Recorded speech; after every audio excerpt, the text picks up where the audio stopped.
직장 생활이 달라졌어요. 저자 소개.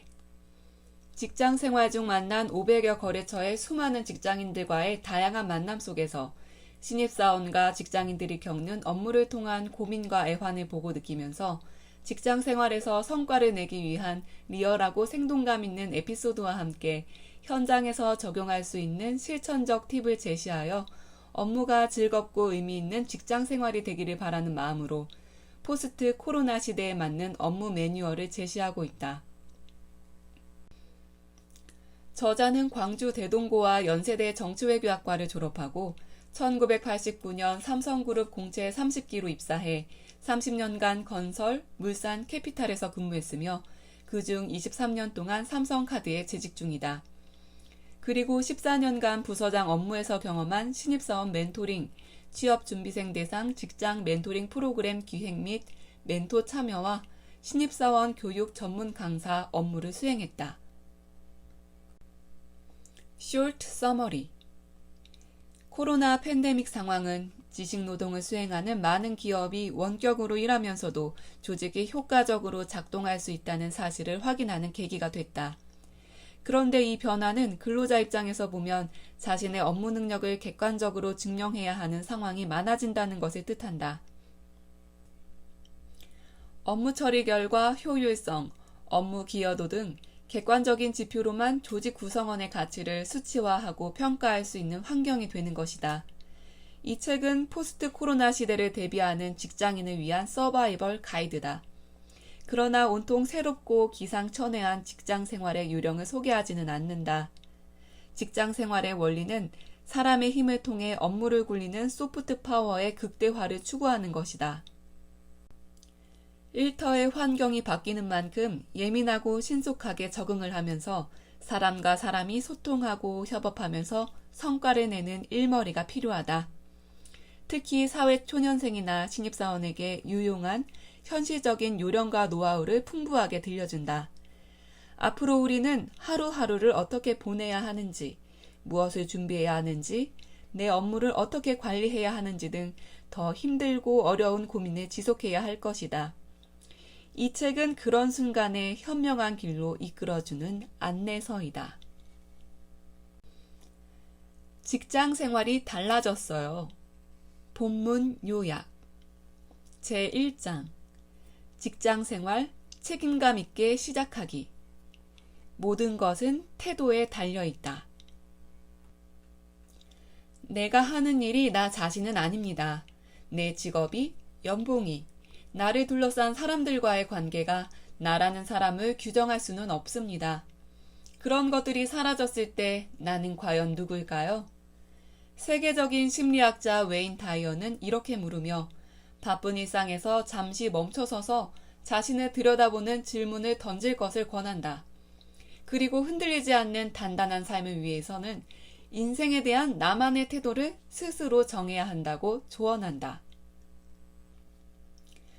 인생에서 영원히 똑같은 것은 없다. 중요한 것은 그 어떤 유동적인 상황에 놓이더라도 이것이 나와 우리를 돌보는 소중한 일임을 알고 서로 신뢰를 하며 발을 빼지 않는 태도일 것이다.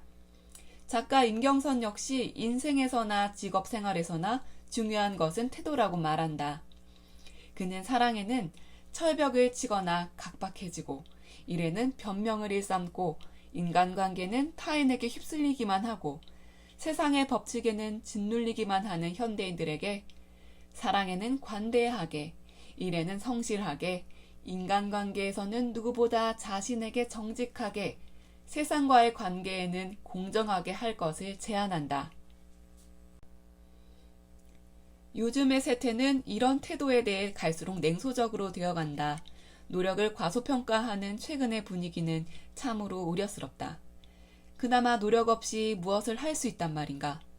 지금 이대로 가만히 있어서는 그 어떤 변화도 이룰 수가 없다. 한 걸음씩이라도 앞으로 걸어 나가려는 태도가 중요하다. 사랑만 해도 상처받지 않는 영혼이 어디 있겠는가? 사랑을 두려워하지 말고 까짓거 기꺼이 상처받자. 어떤 사랑이든 내게 찾아온 사랑 그 자체를 소중히 여기는 마음이 사랑이 끝나도 새로운 사랑이 올 거라는 믿음이 타인에 대한 관대함을 낳고 그 관대함이야말로 결국 나를 사랑하고 용서하는 힘의 밑거름이 된다. 우리가 무엇이 되었든 그것을 정면으로 마주하는 태도를 견지할 때 우리는 실패에 굴하지 않고 또 어설픈 위로나 정신 승리로 자기 변명이나 합리화에 빠지지 않는 주체적 인간이 될 수 있지 않을까 싶다. 지금 있는 자리에서 더 나아지려는 노력하는 태도가 필요하다.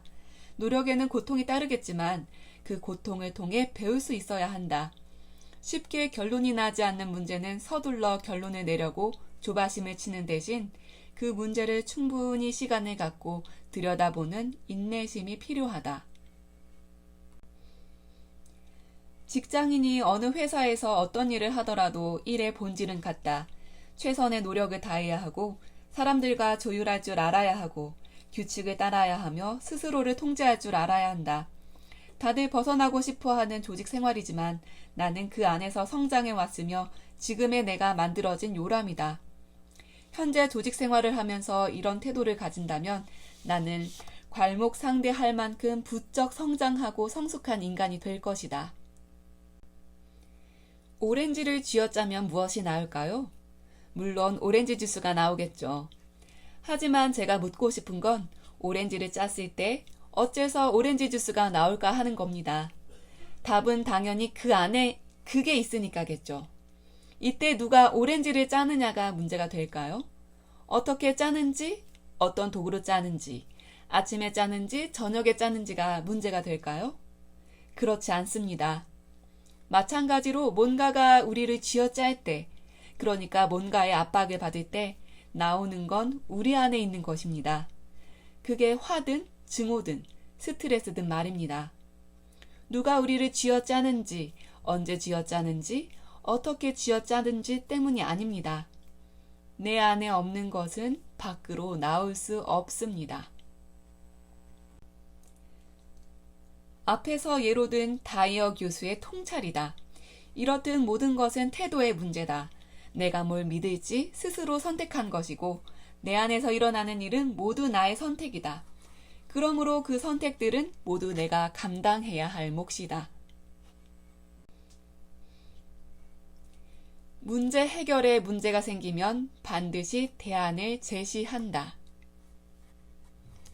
참신한 아이디어로 잘나가는 IT 기업을 일군 30대 초반의 김 대표는 프랑스, 브라질, 상파울루에 일이 생겨 일주일 후에 출장을 가게 생겼다. 그래서 지난해 입사한 격리부 박사원에게 항공 티켓을 예약하여 다음날 아침에 결과를 보고할 것을 지시했다. 다음날 아침 박사원이 대표실에 들어와서는 어물쩍대며 머리를 긁적인다. 근데 대표님, 그 날짜 그쪽 항공권이 매진되어 남는 자리가 없다고 합니다. 그래서요? 네? 그래서라니 무슨 말씀이에요? 내게 할 말이 그게 다인가요? 알만한 여행사는 다 알아봤는데 휴가 기간이 겹쳐 자리가 없다고 합니다. 그 전 날짜는 어때요? 대표님이 그 날짜만 말씀하셔서.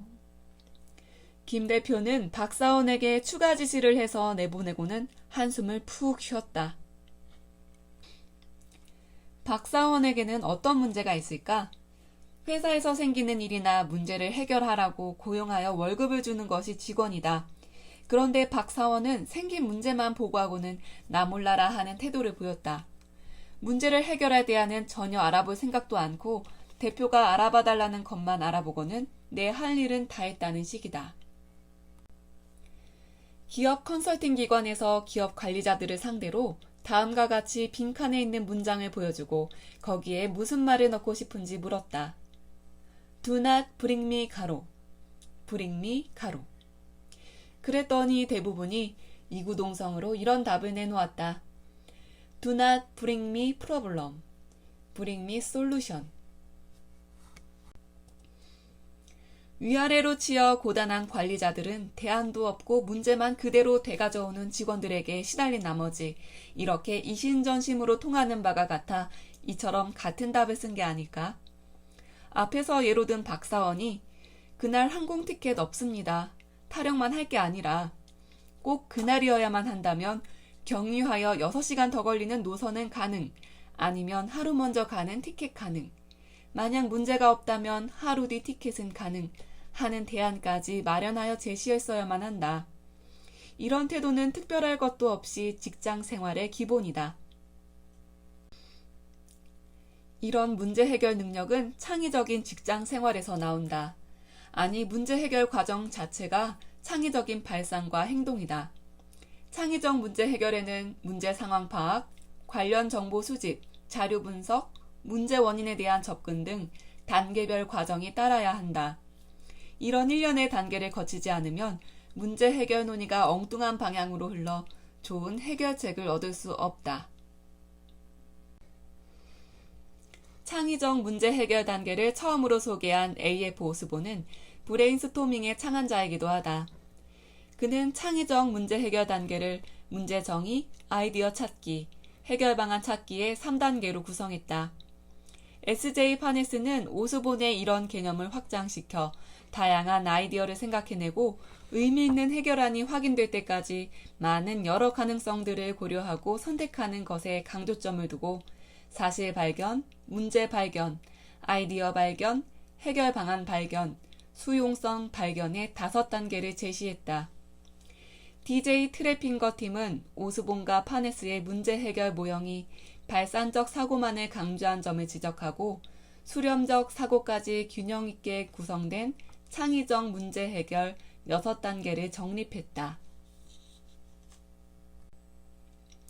1단계는 문제인식으로 자발적 사고의 형태다. 개선에 필요한 것이 무엇인지를 인식하는 것이다. 어느 과정에 어떤 문제가 있는지 알아내는 것이다. 2단계는 사실찾기로 여기서 우리는 문제 상황에 대한 정확하고도 충분한 정보를 얻어야 한다. 그래야 제대로 된 문제인식에 이를 수 있고 그 해결책을 향해 나아갈 수 있다. 3단계는 문제찾기로 분석과 종합 기능을 모두 사용해야 하는 이 단계는 한 차원 높은 인지 단계다. 여기서 문제를 제대로 찾는다면 그 자체로 문제의 절반이 해결된 셈이다. 4단계는 아이디어 찾기로 기발한 발상이나 다각도의 전략을 통해 다양한 아이디어를 산출한다. 많은 경우 문제 해결 방안은 아주 단순하거나 하찮게 여겼던 데서 나온다. 그러므로 과감한 발상의 전환이 필요한 단계다. 창의성을 가리는 고정관념이나 편견을 버리고 백지 상태에서 문제를 아주 단순하게 바라는 데서 해결의 실마리를 찾기가 쉽다. 5단계는 해결책 찾기로 여기서는 발산적 사고에 더해 수렴적 사고를 요구한다. 다양한 아이디어 가운데 어떤 것이 해결 방안이 될 좋은 아이디어인지 판단하는 능력은 수렴적 사고를 필요로 한다. 6단계는 수용 여부 판단하기로 문제 해결 방안을 실행했을 때 어떤 일이 일어날지 예측하는 것이다. 그래서 상세하고 단계적인 실행 계획을 필요로 한다. 스티브 잡스는 문제 해결이 벽에 부딪혔을 때 문제를 새로운 관점에서 바라볼 것을 제안한다. 그 새로움 안에는 아무도 걸은 적이 없는 길, 기존에 가진 것을 모두 비우는 일, 리스크를 과감히 떠안을 용기, 운은 자신의 힘으로 만들어 낸다는 결과, 핵심을 들여다보는 통찰력, 상식에 매몰되지 않는 유연성, 즉 자기 안에 있는 희미한 예감, 바보 같은 생각, 사소한 영감을 소중히 여기는 정신 같은 것들이 포함된다. 문제는 기존의 것이 잘못된 데서 생기는 것이다. 그러므로 그 해결책을 그 안에서만 찾으려 들면 길을 잃고 헤매게 된다. 해결의 실마리는 기존의 것을 뒤집어 보거나 새로운 발상으로부터 나올 수밖에 없다. 우리는 세상의 사건이나 사물을 있는 그대로 보고 느끼지 않는다. 어떤 프레임, 즉 틀을 통해 바라보고 느낀다. 그런 틀은 흔히 타성을 부추기며 발상의 전환을 억제한다. 그래서 전혀 새로운 틀이 필요하다. 기존의 틀을 버리고 새로운 틀을 바라보고 느끼는 사건이나 사물은 전혀 다르게 다가온다. 그러므로 발상의 전환은 타성에 젖은 다수와 맞서 싸워야 하는 반란 행위가 되기도 한다. 어떤 사물과 사물을 서로 연관짓는 사고는 발상의 전환으로 가는 결정적인 과정이다. 두 사물 간의 유사점이 있다면 별로 어려운 일이 아니지만 차원이 다르고 전혀 상관없어 보이는 사물들 사이에서 공통점을 찾아 연결하는 일은 어렵다. 모든 것은 다른 모든 것과 연결되어 있다. 레오나르도 다빈치의 이 말을 믿는다면 어렵더라도 해볼 만한 일이다. 제2장 직장 생활 화끈하게 맛보기. 점심 뭐 먹을까? 사업부장이 사업부 신입사원들과 점심을 함께 하겠다고 2주 전에 미리 예고되어 나서는 점심시간. 엘리베이터를 타고 내려가는데 사업부장이 하필 내게 묻는다. 점심 뭐 먹을까? 점점점점. 오랜만인데 맛있는 거 사줄게. 뭐 좋아하지? 저는 다 잘 먹습니다. 아무 데나 좋습니다. 그래도 먹고 싶은 거 하나 이야기해봐.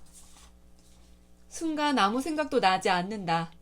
사준다고 하니 고맙기는 한데 왜 이렇게 어려운 걸 내게 묻는 거지? 그냥 자기 먹고 싶은데 가든지 비서를 시켜서 미리 예약을 하든지 하지. 왜 점심 먹으러 나서면서까지 내게 묻는 걸까? 지난달에도 본부장이 점심 사준다고 나서면서 뭐 먹고 싶은가? 묻기에 아무 생각 없이 진짜 먹고 싶어서 호기롭게 등심 먹고 싶다고 했다가 동행한 선배한테 혼난 기억이 있다. 윗사람이 사는 점심 먹으러 나갔는데 눈치 없이 비싼 걸 시킨다고. 부서에서 함께 점심을 먹으러 나가는 길에도 그랬다.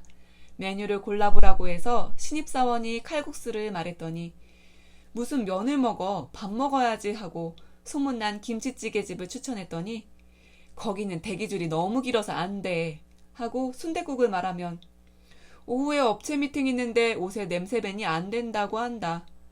어쩌란 말인가. 점심 메뉴 고르는 게 너무 어렵다. 어차피 이러다가 제일 높은 사람이 뭐뭐 어때? 한마디 하면 다들 좋다고 거기가 제일 맛있겠다고 야단법석을 피운다. 어차피 답정 너인 걸 가지고 왜 피곤하게 물어보는 건지 모르겠다.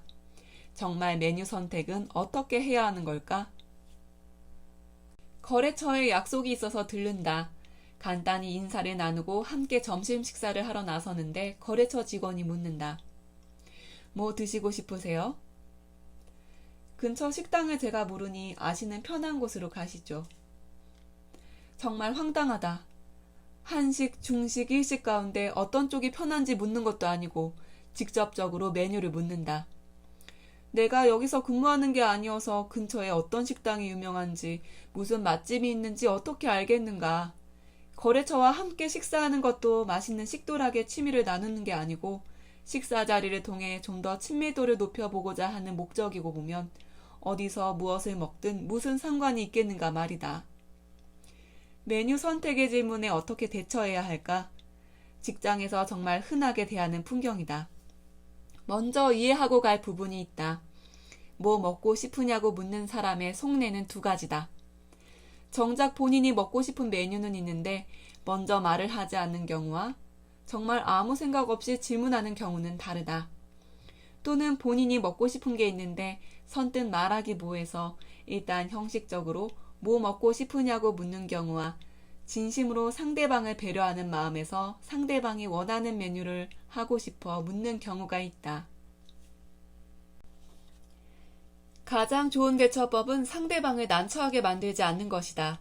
편한 상대라면 얼마든지 서로 자유롭게 이야기해서 메뉴를 정할 수 있지만 어려운 상대라면 상대방이 편하도록 비빔밥, 생선조림, 쌈밥정식, 김치찌개, 추어탕 중 뭐가 좋으세요? 하는 식으로 몇 가지 다양한 메뉴 중에서 고를 수 있도록 구체적으로 제시하면 무난하지 않을까 싶다.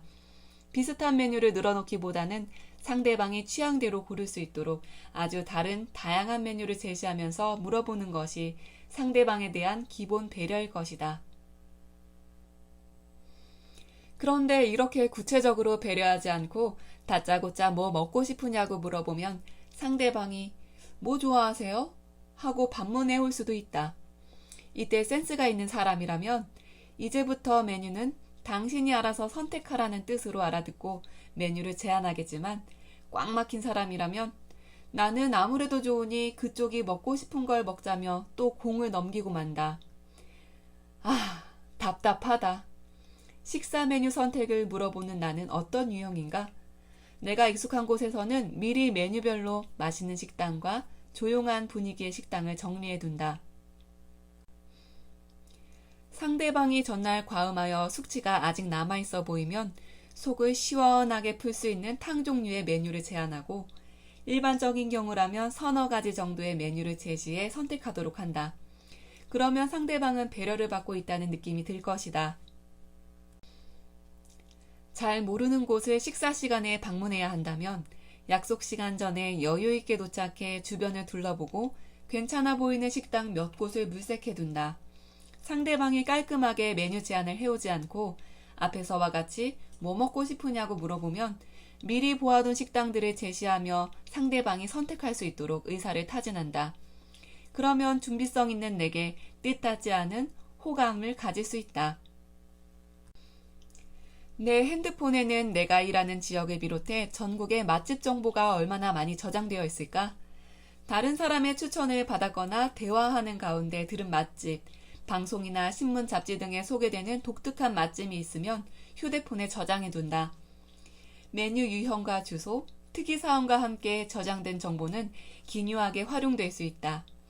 스몰 토크에 좋은 대화 소재가 되기도 하고 실제 비즈니스나 가족과의 식사 약속에 이용되기도 하고 무엇보다 준비성 좋은 사원이라는 내 이미지 제고에 큰 도움이 될 것이다.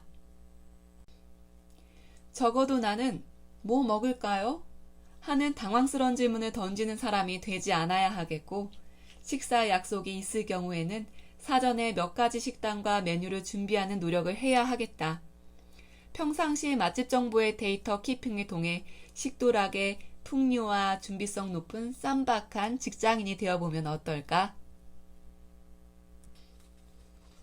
다중세대의 위험한 동거. 가수 유리하면 누가 떠오르는가? 핑클의 유리, 소녀시대 유리, 쿨의 유리, R&B 가수의 유리 중 누군가가 떠오를 것이다. 탐나라는 단어를 들으면 제주도라고 얼른 생각나는가? 아니면 페이스북 타임라인의 줄임말로 떠오르는가? 아하, 세대 차이 이야기를 하려고 이러는구나 싶겠다. 맞다. 세월이 지나도 변함없이 화제가 되고 문제가 되는 세대 이야기를 하려는 것이다.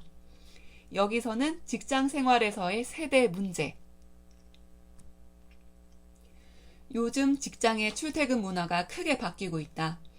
퇴근 시간 되면 눈치 보지 않고 칼같이 자리 정리하고 일어서는 젊은 직원들을 보면서 안타까움과 부러움이 교차하는 상사들의 눈빛이 있다. 어느 날 인사조차 없이 자리를 정리하고 쓱 퇴근하는 신입사원에게 부장님이 한마디 한다. 이보게, 퇴근 시간이 되어 퇴근하는 건 좋은데 그래도 퇴근한다고 인사는 하고 가지 그래. 이때 신입사원의 대꾸에 부서원들이 대부분 깜짝 놀란다. 부장님도 먼저 퇴근할 때 제게 인사 안 하고 그냥 가시잖아요. 좀 우픈 대화로 극단적인 예라고 하겠지만 이보다 더 세대 차이에 실감나는 대화가 있을까 싶다. 이제 웬만한 것은 다들 세대 차이라며 자연스럽게 넘겨버리는 모습이다. 그러다 보니 기본 개념까지 이것저것 다 너무도 쉽게 세대 차이라는 핑계로 싸잡아 넘어가 버린다. 같은 또래에도 생각과 가치관이 다를 수 있는 것처럼 새까만 후배라도 그런 차원의 다름도 많을 텐데 그마저도 다 세대 차이로 뭉개버린다. 1990년대 386 세대라는 말이 생기면서 세대 개념이 정치화되었다. 80년대 학번에는 1960년대 출생인 이들을 이때 30대에 팔팔한 나이였다. 이런 기준으로 하면 바로 앞 세대는 475 세대, 뒷세대는 297 세대지만 그렇게는 부르지 않았다. 1990년대 들어 새로운 문화 현상을 보이는 젊은이들, 즉 70년대생들을 X세대라고 불렀다. 그 뒤를 Y세대, Z세대가 이어갔다. 이런 세대 유형이 대체로 나이대별 그룹으로 묶인 이름이었다면 나이보다는 행태에 따라 묶인 그룹을 규정하는 개념도 있다. 서울 강남 일대에서 퇴폐적인 소비 문화를 즐기는 젊은이들을 오렌지족이라고 부르는 것을 시작으로 다양한 세대 이름이 유행했다. 어떤 이름은 스스로 부여한 선망의 표현일 수도 있고 어떤 이름은 다른 세대가 부여한 비하의 표현일 수도 있다. 이런 세대는 어떻게 규정할까? 세대를 규정하고 활용하는 방식조차 시대가 변하면서 바뀌어간다. 직장에도 다양한 세대 그룹이 존재하고 계속해서 새로운 세대가 나타날 것이다. 컴퓨터를 익숙하게 사용하는 젊은 사원들을 부러워하여 밀레니엄 세대라고 불렀고 21세기에 10대의 성장기를 보내면서 디지털 기기에 일상처럼 친숙해진 젊은 친구들에게는 Z세대를 부여했다. 이러한 성장 환경의 차이는 의식의 차이를 가져오고 문화의 차이로 나타난다. 직장이라고 예외는 아니다. 현재 직장 내의 세대 문제는 다양한 형태로 나타난다. 최근 20-30년 동안 단순히 구세대와 신세대라는 이분법으로 규정할 수 없는 다양한 유형의 세대가 출현했다. 나이에 따른 2차원적 수직적 세대 구분에서 수평적 세대 구분을 지나 입체적 구조에 이르는 4차원의 세대 분포를 나타내고 있다. 이렇듯 세대는 복잡한 구조체가 되었다. 세대는 직장에서 갈등 구조의 요소로 작용하고 있어서 이를 극복하기 위한 다양한 노력이 시도되고 있다. 그 극복 방안으로는 대개 기성세대가 신세대를 이해하고 포용하라는 것이 제시되는데 갈등은 어느 한쪽에만 노력한다고 풀릴 일이 아니다. 양쪽이 마주보며 조금씩 다가서는 노력을 통해서만 갈등은 풀리고 그로 인한 상처는 치유될 수 있다. 기성세대가 신세대더러 덮어놓고 버릇없다고 야단칠 일은 아니지만 신세대도 버릇없다는 야단에 맞으면 꼰대짓이라며 덮어놓고 대들 일이 아니라 왜 그렇게 말하는지 진지하게 생각해보고 고칠 건 고쳐야 한다.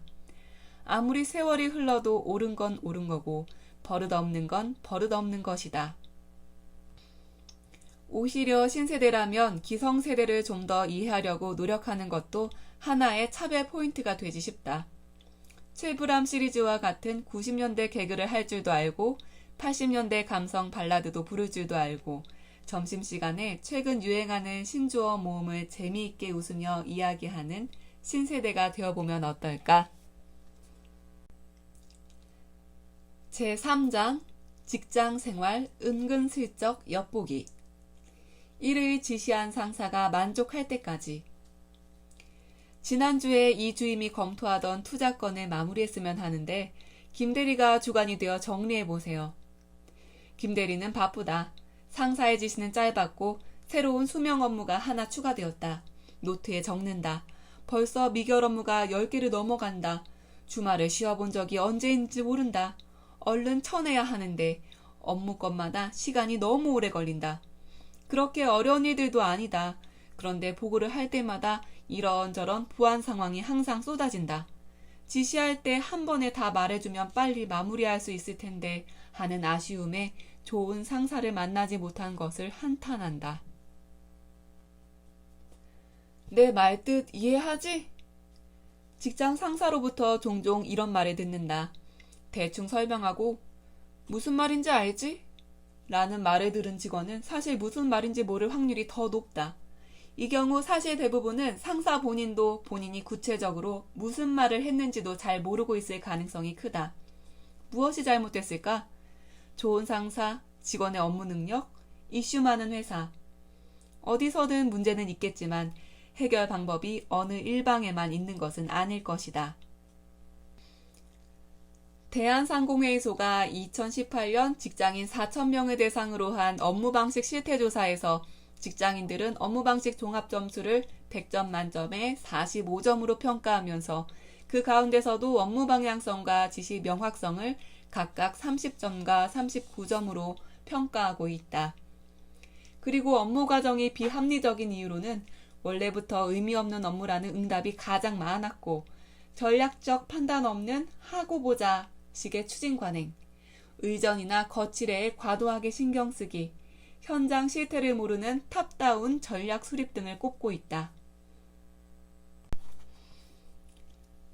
상사는 업무 지시를 할 때 일의 목적, 구체적인 방향, 전체적인 업무의 흐름, 구체적인 기대 결과의 범위 등을 반드시 제시해야 한다. 하지만 우리의 상사가 이러한 제시를 하지 않는다면 어떻게 해야 할까? 지시를 받는 나라도 반드시 구체적으로 질문하고 명확히 해둘 필요가 있다.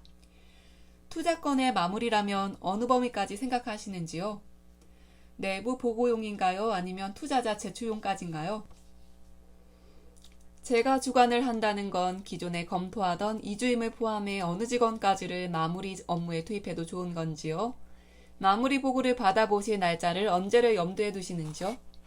혹시 생각하고 계시는 방향이나 주안점이 있으면 알려주시겠습니까? 이런 방식을 디코딩 스킬이라고 한다. 일종의 업무 해독 작업이다. 우리가 흔히 이야기하는 6하 원칙의 다름 아니다. 누가, 언제, 무엇을, 어떻게, 왜를 파악하는 것으로 업무의 구체성을 확보하면 작업이 용이해진다는 것을 말한다. 잘하는 보고에는 4가지 요소가 있다. 첫째는 먼저 하라. 완벽하게 준비될 때까지 기다리지 말라는 거다. 상사가 궁금해서 묻는 순간 벌써 보고 타이밍은 지나고 궁금한 상사는 추가 질문을 쏟아내게 된다. 둘째는 빨리 하라. 약속한 보고 일정보다 일찍 준비가 끝났다면 기다리지 말고 바로 보고한다. 누군가 내가 약속한 날보다 먼저 준다면 나는 싫을까? 셋째는 제때 하라. 약속한 시간은 반드시 지켜야 한다. 설령 준비가 좀 부족하더라도 시간을 넘기지 말고 부족한 상태에서 보고한다. 넷째는 자주 하라. 특히 보고 일정이 긴 경우라면 중간 보고를 통해 상사와 지속적으로 교감을 갖는 것이 중요하다.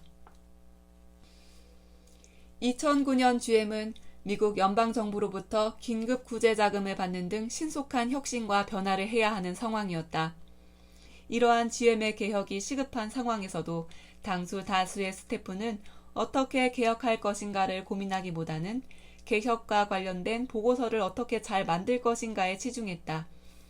이에 당시 CEO 프리츠 헤더스는 외형에 치중한 보고서 작성 관행을 타파하기 위해 의도적으로 오타가 가득한 GM 개혁 방안을 담은 공문을 직원들에게 이메일로 직접 발송했다.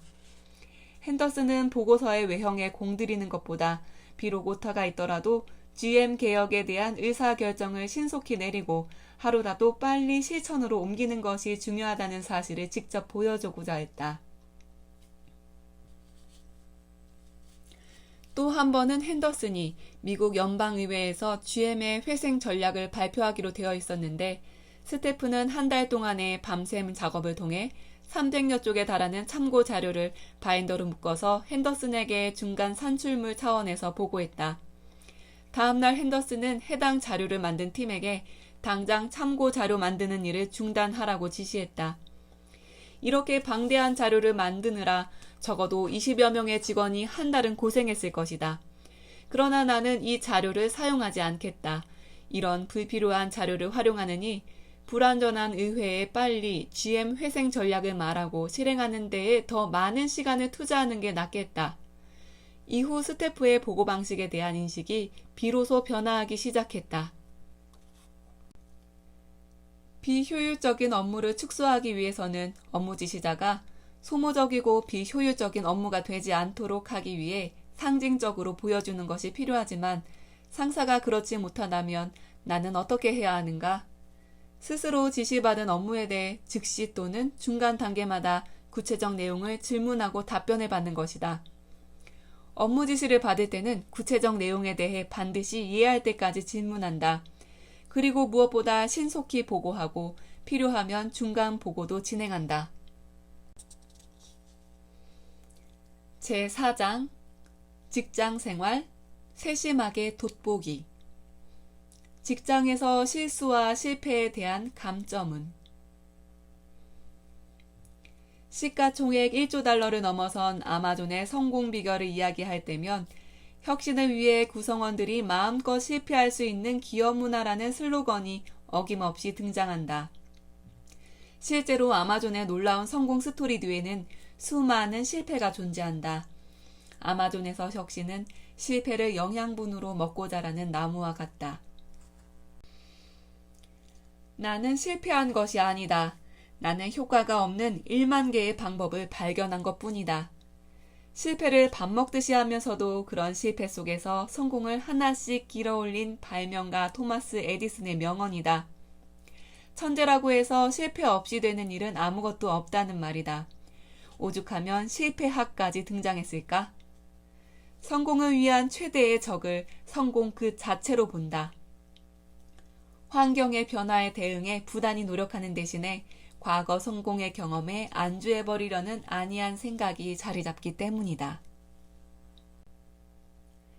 최근 100년간 인류의 수명을 가장 극적으로 확대시킨 사건으로 페니실린의 개발이 꼽힌다. 아울러 페니실린의 개발에 항상 따라다니는 실수와 성공의 이야기가 있다.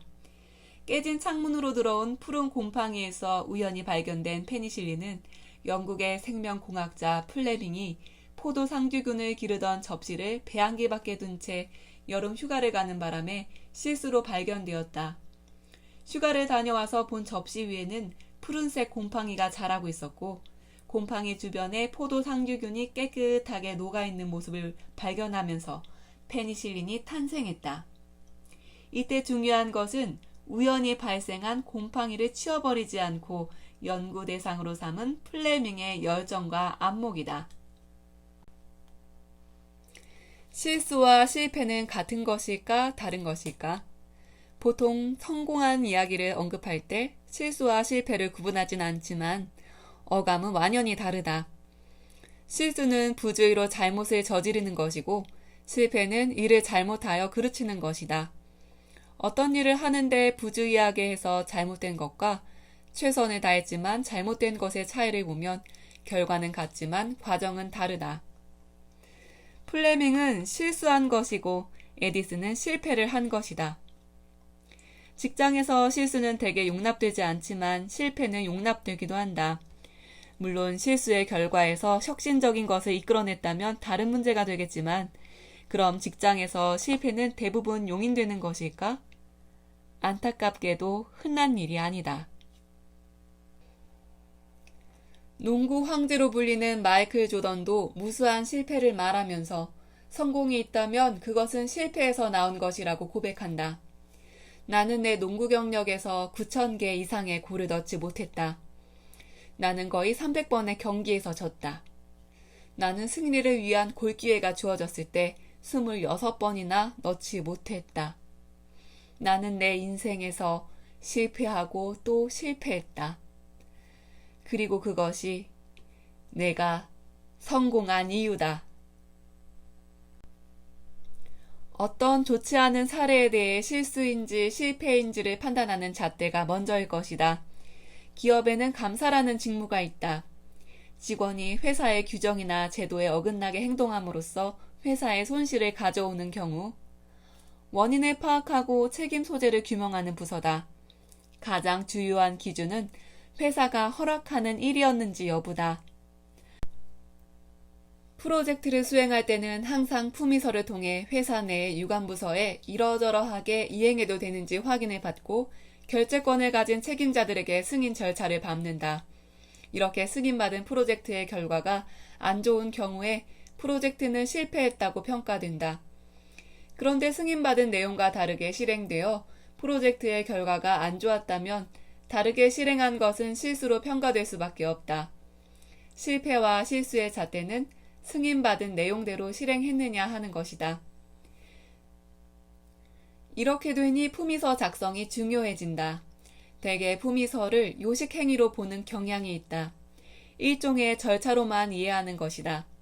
그러나 품위서는 왜 이 일을 해야 하고 어떻게 할 것이며 진행 과정에서 발생할 수 있는 여러 리스크를 방지하기 위한 절차들을 하나씩 점검하고 수요되는 비용과 일정, 지원받아야 할 업무 및 결과물의 기대 효과를 체계적으로 정리하는 프로젝트의 결정체다. 쉽게 정의하면 품위서를 작성할 때 나의 마인드가 in my one business면 된다. 나의 직급이나 위치를 생각하지 말고 내 일이라는 관점에서 보면 된다. 이렇게 준비된 프로젝트도 좋은 결과를 내지 못하고 실패의 쓴잔을 들 수 있다. 무엇이 당초 품위서에서 기획한 것과 다르게 움직인 것인지 비교한다. 그 차이를 이해하고 다음 프로젝트에 활용할 수 있다면 값진 실패의 경험을 갖게 된 것이다. 이제 새로운 프로젝트를 준비할 때 마인드셋을 in my one business로 맞춰본다. 그리고 결과에 대해 꼭 리뷰하는 습관을 들인다. 그러면 성공의 길이 보일 것이다.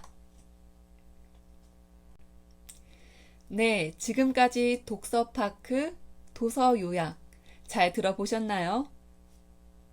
본 도서 요약본은 원본 도서의 주요 내용을 5% 정도로 요약 정리한 것입니다. 원본 도서에는 나머지 95%의 내용이 들어있습니다. 보다 많은 정보와 내용은 원본 도서를 참조하시기 바라며 본 도서 요약본이 좋은 책을 고르는 기자비가 될 수 있기를 바랍니다. 감사합니다.